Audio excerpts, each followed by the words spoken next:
this isn't quite a first look, since I actually got a chance to play this last night. So I guess I'll call this a little bit of a review.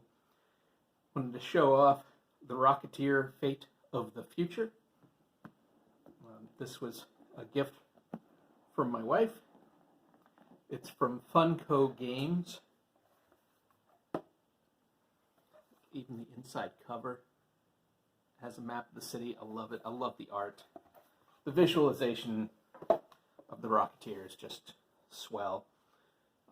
The comics were fun. The movie's great. I love the movie. It's just fantastic. It might be my favorite of the neo-Pulp films of the 90s, late 80s and 90s. I love, I guess the ball got rolling with Tim Burton's Batman, which is okay. But I loved The Shadow, and I like The Phantom, and even Dick Tracy, which is crazy because Warren Beatty has got to be one of the most boring human beings to ever be put in front of a camera, but I really did enjoy Dick Tracy. But the Rocketeer might be my favorite of the batch. So you can see there's pretty small rule book. The board, again, great imagery. There's the quote on the back. Prepare yourself for a shock. I'm the Rocketeer. The Rock-a-who? So anyway. How does this open? I know that it does open. There we go. So there's the board. Big part of it anyway. You have several locations. And, well, I'll just say, when you're playing, there's also this Luxembourg. This is like, I guess when we had it, it was at the bottom. Anyway, this is like the turn marker. Each overall thing usually moves it forward. I'm not going to explain the whole thing. There are character cardboard pieces for characters. You've got Neville Sinclair, Lothar, Eddie Valentine. Then we've got Cliff Secord, P.V. Peabody, and Jenny Blake. And, they help you. You're trying to, keep the plans for the rocket pack away from the other side. You've got the plans here. There's, current events at the beginning of each full round of the game. I don't remember the terminology, rounds, turns, whatever, but everybody goes, and that's one big cycle, and at the beginning of the next cycle you have one of these current events things, and that tells you a few things. It gives you special things for that cycle of events, as well as moving the turn marker forward, sometimes more than once. And then you have cards, and they allow you to do different things. So, in the case of this card, you have one of the characters that'll show up here, which character can use it. In this case, it's Cliff.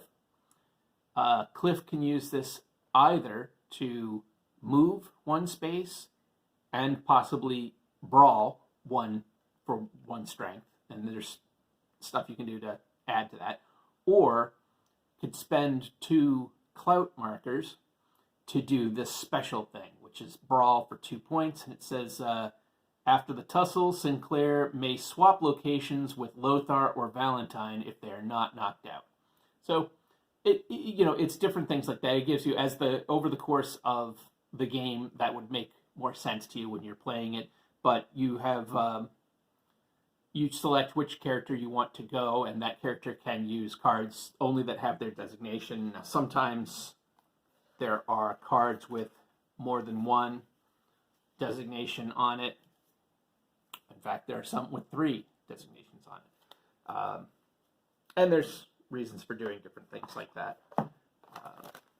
Has some, nice cardboard chits. This game is not super expensive, which, considering the pieces, is nice. Now, I found the game fun.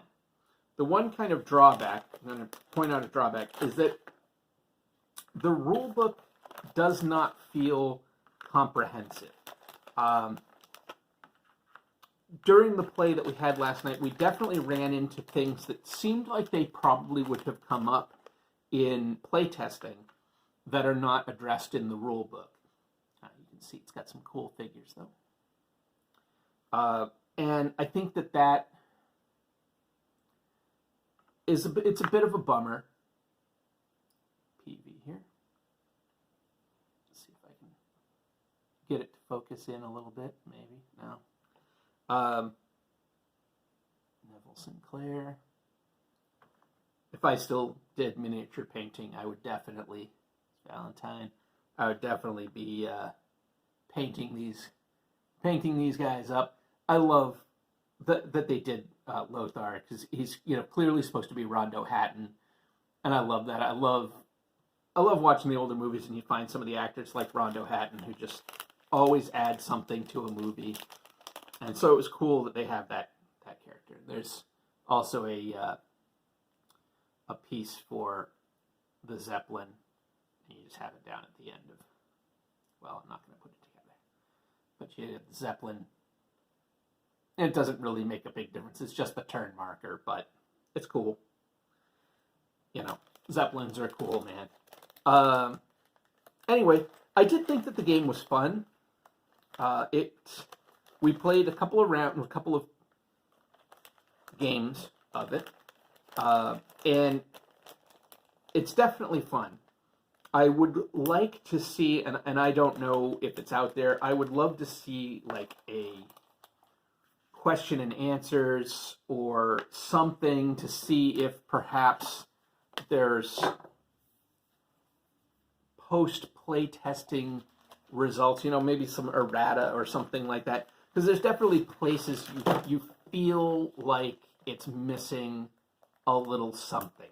Like, I'm trying to remember a specific example, but a lot of your direct conflict with your opposing player. It is a 1 to 2 player game. I should mention that. Scratch that. It is a 2-player game. I should mention that. And that's it. You basically play Cliff and his friends, or you play Neville Sinclair and his companions. But anyhow, the brawling or tussle, they call it, the tussling, is the primary way that you really do a lot of conflict. And I would say that the rules for tussling are not necessarily completely clear, especially when any kind of unusual circumstances come up. It feels like there's not a ton of guidance. There were several times where we kind of had to go like, I guess it's this. It should mean this. And then we stayed consistent for the rest of the game, but we kind of had to make that decision ourselves.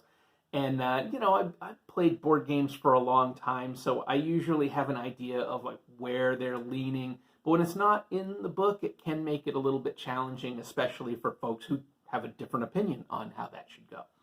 So that's one thing that I would like to see maybe addressed at some point with like an errata or an updated rule or something like that. But that said, if you're a fan of the movie or you just want a 2-player game that's pretty cool, I enjoyed The Rocketeer, Fate of the Future by Prospero Hall, if you can see that name down